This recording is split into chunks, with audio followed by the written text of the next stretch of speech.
Hello, everyone. I'm Robyn Grable, the founder of Talents Ascend and the Ascend Collective, and your host for Ascending Beyond Barriers. Welcome. Ascending Beyond Barriers is an inspiring podcast dedicated to showcasing the remarkable journeys of small business founders who have faced and overcome significant challenges on their path to success. Each episode delves into the personal stories of entrepreneurs from diverse backgrounds, highlighting their unique experiences, struggles, and triumphs.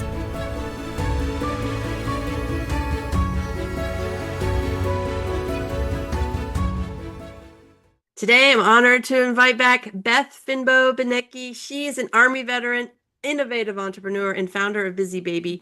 With a decade of military service across 14 countries in military intelligence and broadcasting, Beth became the first embedded journalist in a war zone in 2003. That same grit and adaptability fueled her transition to business, where a simple moment at lunch sparked the creation of the first ever tethered placemat for babies. Yes. Beth turned a kitchen table idea into Busy Baby, multi-product company now sold at Target, Walmart, and globally.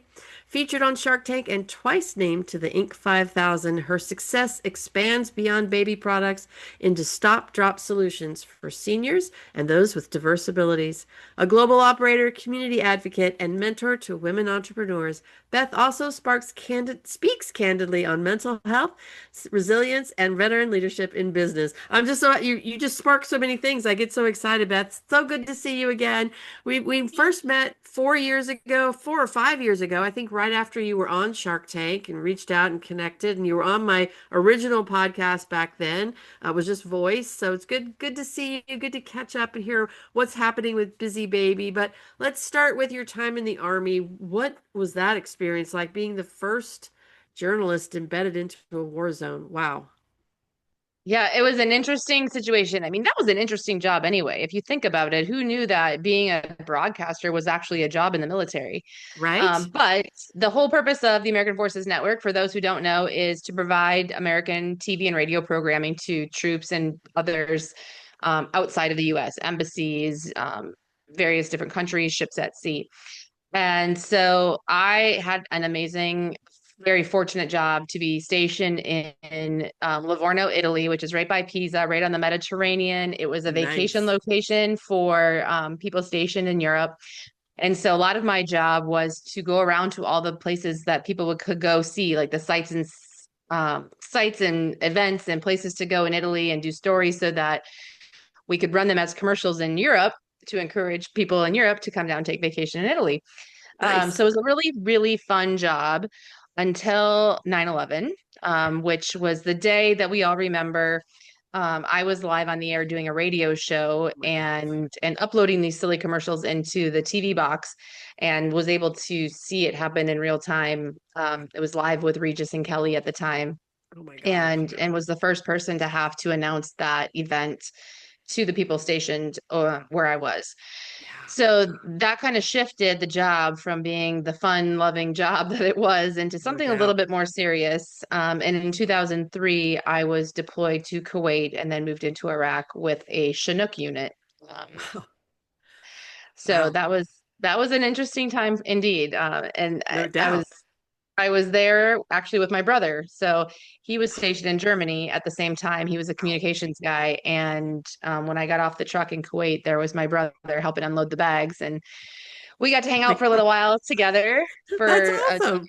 a couple weeks until both of our units went separate ways. But yeah, it was quite an experience, feeling out of place. One thing that was just came to me is that, my brother was with a unit he had trained with, he had gone through everything with, and they deployed Okay. together. I deployed as an individual. Oh, So wow. I was with a unit of helicopter crew that I had never met before. So it Wow. was it was an interesting experience because I was with, people I Yeah. didn't know, on equipment that I wasn't familiar with, and in a place that was a little bit scary. Very scary. Yeah. So I'm just curious. I was in New Jersey when 9/11 happened, 12 miles from Manhattan. I'd been in the World Trade Center back in May of that year, just visiting a client. And it was so much more like in my face. Like I was like there. I can't imagine being half a world away in Italy, in a different country. Your brother also in a different country. How was that experience being that far away and seeing that happening here in the US? Yeah, the unknown was the hardest part. The Yeah, unknown of, and knowing that at some point, because we are essentially forward deployed, we're closest to the areas of conflict, right? that we would likely be deployed, but just not knowing when. I think I only had not even a week notice when I Wow. got the notice that I was going to have to prepare my equipment and take it to the desert. So not knowing was hard. And then, worrying about the family at home. Like I said, with my brother and I both deployed, our mom was, just completely, she was a mess. She was a complete No disaster. She doubt. couldn't sleep. She was Oh, always worried. She was always seeing the worst of everything on the news. So fortunately, me being a broadcaster, I had satellite equipment and a satellite phone, and I was able to call my mom and just let her know we were okay from time to time. Wasn't supposed good. to, but I sure Right? did. Yeah. No, that also reminds me, when I was stationed in Iceland, it was before internet, before all those, we got to call home maybe once a quarter on a satellite phone. And it was no big deal for me because I was doing my work. I was, having fun being an 18-year-old. And back home, though, my family was missing me. And there was an empty seat at the table. My younger brother, my younger sister. It's just, people don't realize the impact of Yeah. military service on the families, military spouses. It's just so disregarded and not even thought about. But so now so 9/11 happens. Now 2 years later, though, you get embedded into the war zone. Tell us about that. Yeah. Yeah, it was so interesting. The things I didn't even know happened in this world, like a kaboom. Do you know what a kaboom is? No, It's this massive dust storm. I didn't know it was called a kaboom, and I think it's such a funny name, so now I will never forget. right? But we were just, sitting in Kuwait waiting for, you're not doing much. It's the whole you hurry up and wait, hurry up and wait. So we're just waiting for something to happen. And I was walking to the mess hall to get supper, and you could see, bright blue sky. It was hot, it was 100 and some degrees, and you could see in the distance this like wall, this Oh my big God. black wall coming towards us. Well, it's Wow. a giant sandstorm, is what a kaboom is, and they move about 50 miles an hour, and they're about 1,000 feet tall, and it is a wall of sand. So I'm from Minnesota. We go through some pretty bad blizzards, Right. once a couple times a year. Yeah. And being out in a blizzard sucks. I mean, it's pelting against you and it's cold. Well, this was the opposite and it was way worse. It was like being inside of a sandblaster and just having like little pellets of sand just shooting at you at high speed, getting in. I mean, we had goggles and scarves over goggles and everything. And then instantly you're blind. You cannot see your hand in front of your Yeah. face when it moves in so quickly. And so just the 15 feet from the Humvee to the mess hall, like I got lost on the way back to the Humvee. You're just blindly feeling for where to go. And in that storm, and when I deployed, we had, dust proof carriers for our equipment. Well, then after the storm passed through, I open up and my equipment's completely covered in dust, Oh completely like no. essentially ruined. And I can't just go back to the station and grab a new camera and grab a new satellite. I have to Right. deal with what I have in front of me. Oh my And gosh. so I ended up reaching out to the mechanics and got some canned air to try to clear, like force the sand and dust out of everything. And Wow. then I got some garbage bags from the mess hall. And from that point forward, every time I packed up my stuff, I put it in 3 garbage bags Wow. to just ensure that that didn't happen again. Because I mean, I just got there. I can't do Yeah. my Oh job my God. without my equipment, right? Right. So you learn how to adapt. I come back to that story a lot because when it comes to running the small business that I run, you run into Yes. these barriers, these storms come out of nowhere. Hello, Yes. tariffs. Right.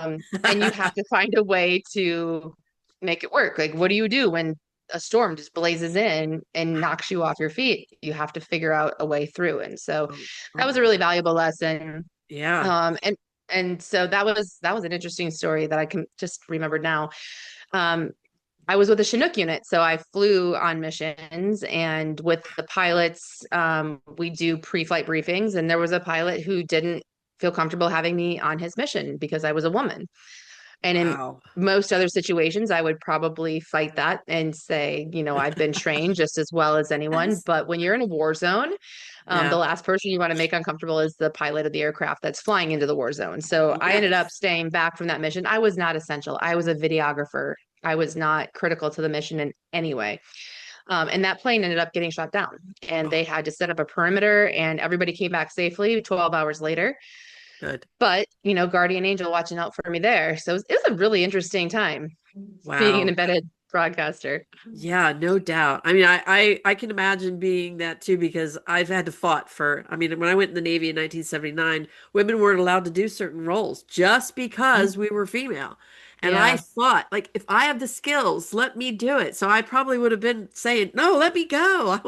I want to go. But good for you, or good for the pilot for making that decision, Yeah. albeit for whatever reasons. But I think you talked about not training with that same unit probably Yeah. made that difference because you weren't Yeah. like in lockstep with them like Right. we're trained. When you're in that same unit, you're trained to be in lockstep. You think like each other. You know how to react. You know those reactions, and you didn't get that, and they didn't get that with you. So you've taken this experience, this resiliency. Now you're out of the Army. What was that experience like transitioning out of the Army? Oh my gosh, that was so hard. It was so hard. And I'm a really resilient, I like to mix it Clearly. up and have different things going on. So when I got out of the army and I came home and I went back to college, I was so bored, and I was so like, just like, why am I just sitting? Like, I want to go somewhere. I want to do Right. something. And in those 10 years, I moved 14 times. So to sit in one place for a whole year and no change in sight, I just couldn't handle it. So fortunately, I only had 1 year left on my degree. I had taken courses throughout my military career. So I finished school and then I moved again. I went back to Fort Carson, one of my favorite duty stations. Was looking for a government job and ended up working on the golf course, which was amazing.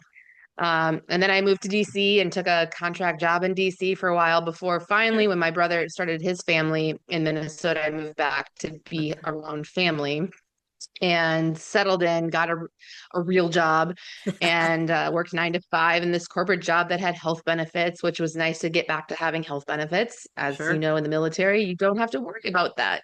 You Nope. get sick, you go to the doctor. You need Right. anything, you just get it, and you don't worry about paying for it. So that was Yeah. that was a tough part of the transition for me. It's still tough now, Yes. leaving corporate work where I had health coverage and going to be a small business owner where you don't have health coverage, and trying to figure that out and figure it Yeah. out for your employees and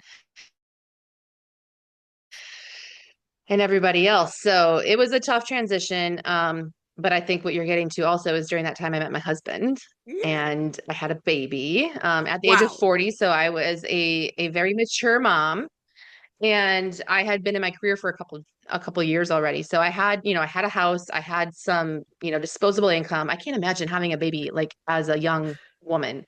Like, I don't know how these young moms do it when you're trying to figure out your career, your life path, or your income, and how to buy a house when you have all these baby expenses. Anyway, I was kind of already settled. And so I was the kind of mom, if I could find something that would make being a mom easier, I would buy it. And at a lunch with some girlfriends after my maternity leave, they brought their daughters who were 1, and we spent this entire lunch picking things up off the ground Oh and yeah. just constantly being distracted because the babies just love to interact with things, and most things they grab go in their mouth, and then because of either lack of motor skills or a desire to play fetch with mom, things end up on the ground. Yes, they do. Um, So I went online right away, went to Amazon to try to find something that would not only be a clean surface for my son's food, because one of the moms was a germaphobe, and that was a very important aspect, is having a clean surface for your baby's food. Yeah. But that would also keep like their toys off the ground, and nothing Right. existed. So I cut and glued Wow. some things together, made what I now know is called a prototype. I made one for a girlfriend, and she used it for maybe a month or two, and then reached out to me and said, "Oh my God, I forgot your mat thingy." And it was awful. Like, I didn't realize how useful it was until I didn't have it. You need to make this for real. And then Wow. that started the journey of Busy Baby. Wow. Amazing. Yeah, I have 5 grand cherubs, and yes, I think they do get a kick out of seeing Mimi or mommy pick up the toys off the ground multiple times. So Yep. uh, not after I got the busy baby though. The third, fourth, and fifth one didn't get that luxury of playing that pickup game. That's awesome. So what's been your biggest challenge so far? What do you think from bringing this to life, and what's been one of the biggest challenges you've had to overcome? Yeah. I mean, there's been a ton of challenges, and you look back on the journey, and I'm looking forward on my journey, and there's still a lot. You don't know what you don't know. So when you're Right? starting out on something new, you don't know what you don't know. Yeah. And so throughout the journey, there's been a lot of those challenges, and then you learn something, and now you have a new skill. But the biggest, I think, overall challenge has been just letting people know my products exist. So Yeah. marketing. Marketing Wow. is just always a bear because you have this thing that nobody's Googling. I have 15 patents. This is a new thing that didn't exist before. No Wow. one's searching for it. So, getting in front of people, getting on Shark Tank was amazing, but that was very short lived. 2 weeks after I was on Shark Tank, I was doing a demonstration at an expo, and someone's like, wow, that's genius. You should go on Shark Tank. I literally just on Shark Tank 2 weeks ago. Oh my So, gosh. not everybody sees Shark Tank. It's a well-known show, but not everybody watches it. Wow. So it's been a constant challenge to let people know our products even exist. Wow. And even for us, for a service business, we've gone through the same issues. I mean, we tried a public relations company, lost $30,000. We've done like so many, and you get so many of those. Hey, we can get all the leads for you, and all. It's just for a small business, you just have to. I don't know. It's hard because you don't know where to spend your money. You don't know who to Yeah. trust. So yeah, you got to do it yourself. But the company's evolved. You started to hire somebody. How did that work out? Because you brought somebody in to do the marketing for you? We went through several, I would call it's kind of a bit of a roller coaster. Yeah. When Shark Tank was about to air and sales were starting to rise, and then and this was during the pandemic. Yeah. I had all this budget set aside for my expos because up until the pandemic, I was traveling on the weekends. I was still working Um, my full-time job, and I was okay. traveling on the weekends to various Prego expos where new and Wow. expecting parents would come and shop, Yeah. and learn about baby products. And so I had this budget set aside for 2020 that I obviously was no longer going to be using for travel and expos because they were all canceled. So Yeah. I took that money, and someone had reached out to me and ran Facebook ads. And I had tried Facebook ads. I think I spent Oh, $1,000 and got zero sales. So I was like, right. you know, maybe my company's not, this product's not a great Facebook ad kind of thing. Well, I was wrong. So I hired that first person, and my business grew 800% that year during the Wow. pandemic because everybody was home, everybody was on social media, True. everybody was ordering things online. Yeah. So I saw significant growth. And then I even talked about on my Shark Tank episode about how I had hired this marketing person who was really crushing it. So then I started, of course, getting people wanting to be referred to him. So I started giving him more and more business. Well, now as his business grew, he had more clients. I became less of a priority, and my results really started to slide. Oh, wow. So I ended the relationship, I think after 3 years, and took it Wow. back myself. And then myself, even with my limited knowledge, I was able, because I know my business, I know my customers, I know what they Yeah. need and want to hear. And I started having more success myself. Well, then that success grew, and I ended up hiring a CMO because I was spending so much of my time with the marketing.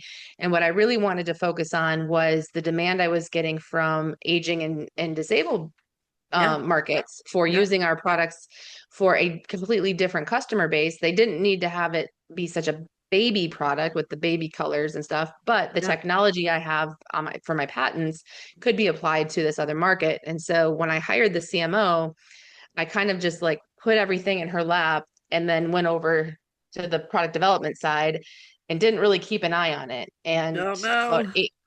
8 months in, and my revenue had really nosedived, Oh I no. thought, oh God, I should have been paying more attention to this. And so, while she's a wonderful human, she did great things. She came from a very large, well-known international baby brand, and marketing for a brand like that is very, very, very different than marketing for a very small unknown brand. So Yeah. I think with most things, no one is going to sell your product as good as you can. Yeah. And so now we've kind of leaned into bringing a lot of things in-house, Yeah.